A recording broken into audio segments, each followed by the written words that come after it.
The car slowly rolled up to my gate, excitement bubbling inside me after 3 long months away on business. But that feeling shattered instantly when I saw the bright orange, Cell D, sign glaring back at me from the familiar iron gate. My heart sank, a wave of shock and disbelief washing over me. Parked right beside the gate was a moving truck blocking the driveway, 2 strangers carrying boxes into my home, while a woman stood nearby, directing them with a triumphant smile as if this place had belonged to her all along. 1,000 questions raced through my mind. What was happening to my beloved home? Who had done this? And why hadn't I been told? Confusion, anger, and helplessness crashed through me all at once as I stood there, unable to believe the scene before me. My house, my family's legacy, stolen out from under me without any warning. I stepped out of the car, trying to stay calm, but my voice was firm and sharp as I demanded, "Excuse me, what are you doing on my property?" The woman, Sandra, answered cautiously but clearly uneasy. "We just bought this property yesterday, through an HOA auction." Her words hit me harder than anything else. It was clear there was a scheme at play. One carefully orchestrated to steal my family's land right out from under me, without me ever knowing. Karen, the powerful and ambitious HOA president next door, had used her influence to seize control, exploiting legal loopholes with ruthless precision. I stood there, caught in the middle of this injustice, but with a fierce determination rising within me. This was about more than just a piece of land or a house. It was about my family's history, memories, and honor. And I would fight with everything I had to protect it. The Morrison Ranch had been in my family for over 70 years, sprawling across 45 acres in the heart of Texas Hill Country. It was more than just a piece of land, it was the sweat, blood, and dreams of 3 generations. My grandfather, William Morrison, purchased this land back in 1954 with his hard-earned savings after returning from the Korean War. He built the main house with his own hands, raised cattle, and later transitioned to boarding horses, always honoring and preserving the natural beauty of the place. What made this shock even more painful was that our ranch lay far outside the boundaries of the Riverside Estates HOA.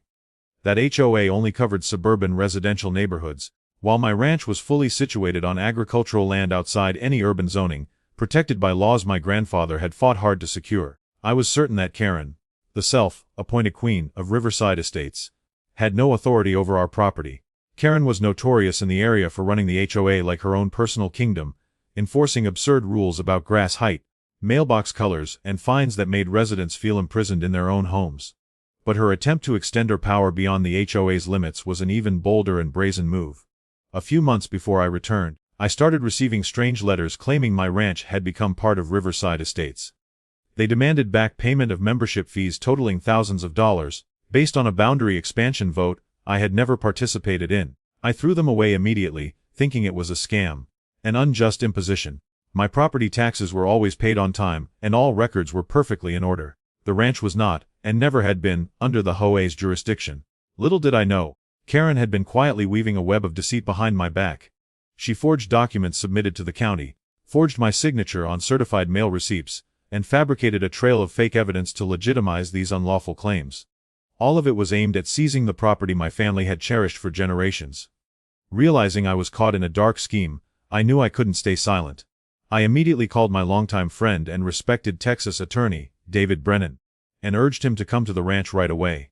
While waiting for him, I convinced Sandra Hutchinson, the woman directing the movers, to halt unloading. She was beginning to realize this wasn't the dream property purchase she thought it was. When David arrived, accompanied by a local sheriff's deputy, we launched a thorough legal investigation. One by one, forged documents, fake notary seals, and signatures that no community member had ever seen were uncovered. The evidence Karen had fabricated was laughably crude: a notary seal from someone who had died 2 years prior, HOA meeting minutes with forged signatures, and absurd fees backed by fake paperwork. But it wasn't just about seizing property. Karen had been funneling fines and HOA fees to finance her expansion project. Even more damning, Lanier Holdings, owned by Karen's brother-in-law, was the buyer of my ranch, with Karen listed as a secondary member. This was a complex criminal network using forged documents to commit fraud, theft, and even money laundering through HOA activities. What I thought was my family's safe haven was, in reality, a target of a brazen, sophisticated scheme. I stood there, not just furious but more determined than ever. The fight for the Morrison Ranch wasn't just about land.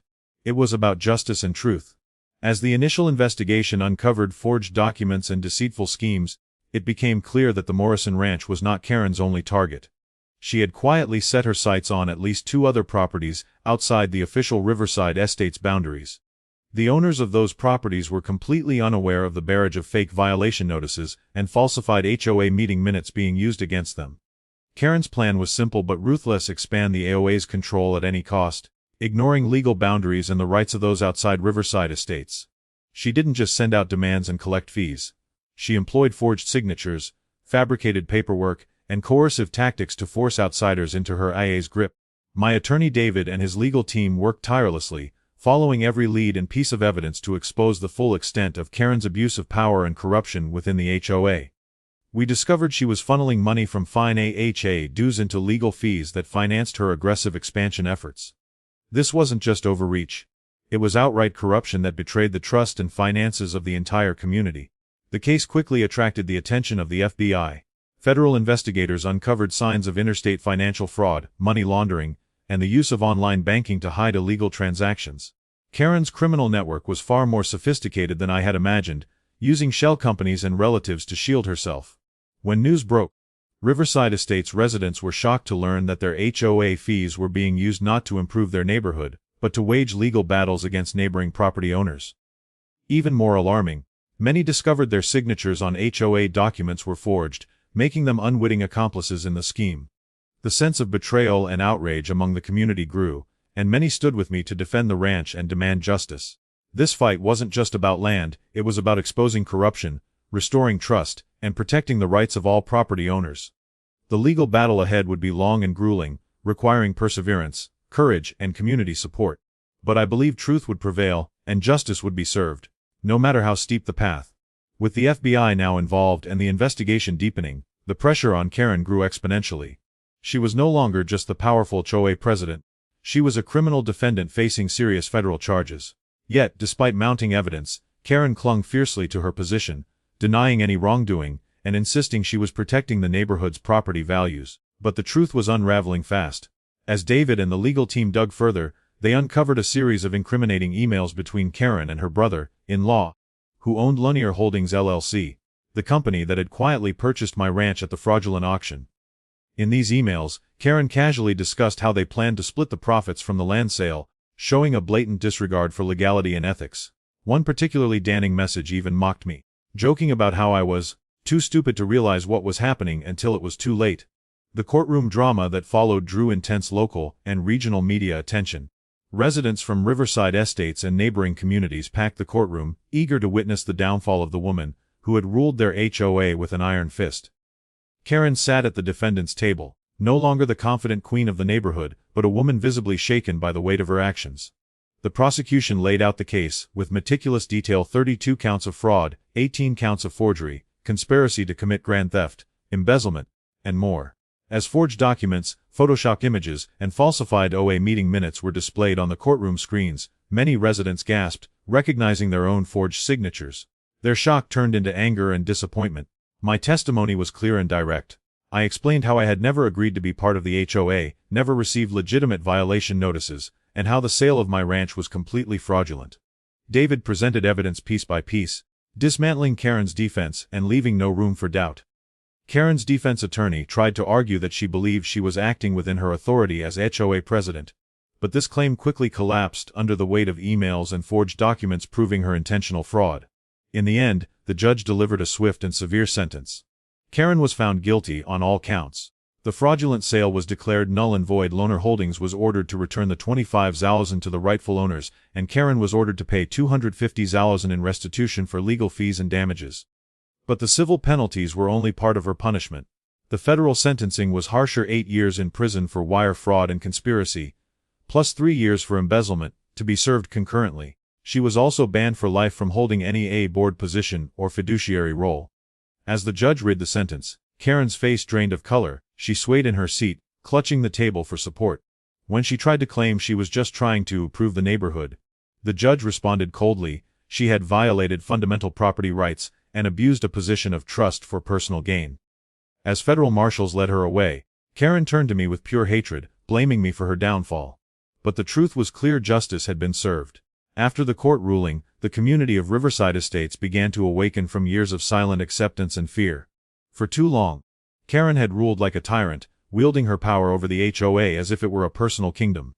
But her illegal actions and abuse of power sparked outrage once the truth came to light. Neighbors who had suffered under her arbitrary fines, strict regulations, and constant intimidation finally found the courage to speak up. The walls of silence that had protected Karen's reign started to crumble as residents demanded transparency, fairness, and accountability. I found myself at the center of this movement, not because I sought attention, but because my story symbolized a stand against corruption and injustice. Support poured in from residents, local organizations, and journalists who saw in my battle a broader struggle about property rights and abuse of power. The story of my family's ranch, nearly stolen through a fraudulent auction, became a powerful example of how unchecked authority can destroy lives. Karen's downfall was swift and severe. Beyond her lengthy prison sentence, she lost her reputation, wealth, and standing in the community. Once feared and respected, she was now widely reviled. A cautionary tale of greed and corruption. The judge's harsh ruling sent a clear message: no one is above the law, and abusing trust for personal gain will have serious consequences. But my fight didn't end in the courtroom. I was determined to help heal the community and restore trust where Karen had sown division. Working with neighbors and new HOA leadership, we pushed for reforms focused on transparency, fairness, and respect for residents' rights. We wanted the HOA to be a force for good, a protector of the neighborhood's well-being rather than a tool for control and oppression. Reflecting on everything that happened, I realized this journey was about more than just legal battles. It was a test of perseverance, integrity, and belief in justice. It showed me the power of standing up against injustice, even when the odds seem overwhelming. Every person has the potential to be a force for change if they are willing to fight for what is right. This experience has strengthened my faith in community and the importance of vigilance. It reminded me that real power lies in truth and unity, not in fear or domination. And though the scars of this ordeal remain, I'm hopeful that Riverside Estates can move forward, stronger and fairer than before. With growing support from the community, I joined forces with the residents of Riverside Estates to begin the long, difficult journey of rebuilding trust and unity. Trust that had been shattered by years of fear and manipulation. The HOA meetings, once rigid and intimidating under Karen's rule, were now open forums where every voice could be heard. New board members were elected with one clear mission: to serve the community, not dominate it. We worked together to propose a series of reforms that would ensure all HOA rules were transparent, reasonable, and developed through community input. Fines and fees were reevaluated to eliminate predatory practices, and new communication channels were created so residents could easily report concerns and receive fair, timely responses. Slowly but surely, a new atmosphere of openness and fairness began to spread through the neighborhood. Community events and gatherings were also revived: block parties, cleanup days, and town hall-style meetings. These weren't just social events, they were opportunities to reconnect as neighbors and rebuild the sense of belonging that had been eroded. People began to feel like they weren't just residents, but active members of a shared home. I didn't see myself as a hero, just someone who refused to be silent. I stood not only for my rights, but for everyone who had been steamrolled by unjust authority. Together, we turned Riverside Estates into more than a place to live. We made it a community worth fighting for. 3 months after Karen's sentencing, as I stood at the edge of the pasture one quiet evening, watching the sun dip below the horizon, I finally allowed myself to breathe. The storm had passed. What once felt like an unstoppable nightmare of losing everything my grandfather had built was now just a chapter, not the whole story. The Morrison Ranch was still standing. The fences were still strong, the horses still ran free, and the weight that had pressed against my chest for months had finally lifted. This wasn't just a victory in court. It was a reminder that no matter how cunning the deception, truth has a way of rising. That no matter how loud the voices of greed and control become, they are no match for a community that chooses to stand up. For what's right, for what's fair, for each other. Karen is gone. But in her absence, something better has taken root. Neighbors talk again. People wave from their porches. Kids ride their bikes down streets that feel safe again. The fear is gone. And in its place, there's a quiet strength. A promise that we won't let anyone turn our homes into a battlefield ever again. Sometimes, we don't realize how deeply we value something until it's threatened. But when we fight for it, not with fists, but with courage, truth, and unity, we often come out the other side stronger than before. So here's to the ranch, to legacy, to justice, and most of all to never backing down when what's right is on the line. Because in the end, some things are worth more than money, more than comfort, more than silence. Some things are worth everything. The greatest lesson from this story is this: silence can be complicity, but action, no matter how small, can change the course of fate. Speaking up, standing firm, even as a single voice against a crafted scheme can be enough to unravel it all. Legacy isn't just in acres of land or the walls of a house. It's in how we protect them. It's in showing the world that no one can steamroll others with manipulation and power plays. And sometimes, in the heart of adversity, we rediscover the strength of community, our faith in justice, and the power of values that may seem old-fashioned: honesty, fairness, and the courage to never back down in the face of what's wrong. So remember, this one person can make a difference if they never give up on what's right. If you've made it this far, chances are this story has touched something deep inside you, just like it did for me when I first heard it. Please don't hesitate to hit that like button. It helps the algorithm share this video with more people who need to hear it. I'd love for you to comment below with your thoughts, or even share any unfair experiences you've faced. I read every single comment. If you haven't subscribed yet, please subscribe now. It's more than just a click. It's your way of joining me on this journey to uncover real stories and shed light on truths that deserve to be told. And if you know someone who needs to hear this, please share this video with them. You might just help someone find their own voice through it.